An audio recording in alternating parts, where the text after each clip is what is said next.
से दीक्षारंभ सप्ताह की जो है ये शुरुआत है, तो कई आस्पेक्ट पे आपको चीज़ें बताई गई, कुछ चीज़ें हम भी आपको शेयर करते हैं और बताते हैं। जैसा कि एक चीज़ तो आपने सिद्ध कर दिया है कि आपने इकोनॉमिक्स विषय का चयन करके ये सिग्नल दे दिया है कि आपके अंदर कुछ न कुछ क्रिएटिविटी करने की क्षमता है, कुछ अलग करने की चाहत है आपको। इस बात को तो आपने एमए इकोनॉमिक्स का चयन करके ये सिग्नल दे दिया।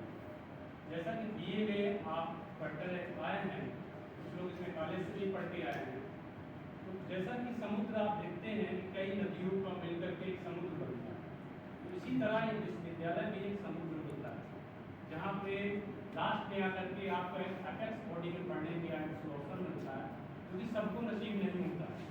बहुत लोग यहीं पे गेट करके आकर के चले जाते हैं, उनके अंदर ये रहता है कि मैं काश विश्वविद्यालय में पढ़ा होता। तो आपको अगर ये अवसर मिला है तो और ये सिद्ध करने का कि आप के अंदर काबिलियत है, आप कुछ अलग करना चाहते हैं, ये आपको बेस्ट प्लेटफॉर्म ही प्रोवाइड करता है। अब आप यहाँ पे अपने टैलेंट को एक्सप्लोर कर सकते हैं और अपनी क्षमता के आधार पे अपने आप को दिखा सकते हैं। दूसरी बात, जैसा कि बीए में आपने देखा है, बीए में जो आपने पढ़ा वो आपको एक फाउंडेशन दिया, जैसे घर नहीं होता, घर में एक फाउंडेशन होता है, फिर उस फाउंडेशन के बाद उस पर दीवारें खड़ी होती है, मंजिलें बनाई जाती है। प्रणाकर सर ने भी कहा था, सर ने भी कहा था, आलोक सर ने भी कहा, प्रणाकर सर ने एक शब्द कहा था कि तैयार होकर के आइएगा सेकंड सेमेस्टर में, और जब थर्ड सेमेस्टर में नेक्स्ट में जाएंगे तो उससे डरने की बात नहीं है।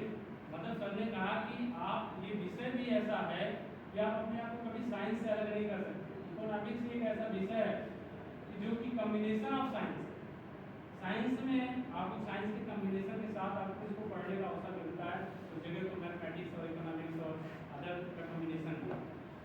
तो ये चीज़ें, और आप जो है एक चीज़ और आपको बता देना चाह रहे हैं कि आपने पीजी का चयन किया है।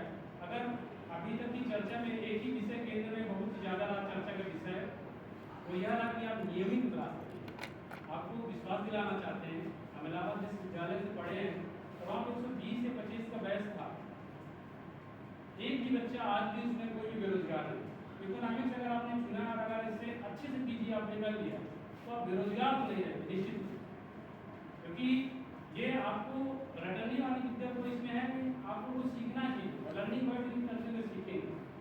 तो अंत में हम यही कहेंगे कि आपका भविष्य बहुत ही उज्ज्वल हो और आप इस प्लेटफॉर्म पर इस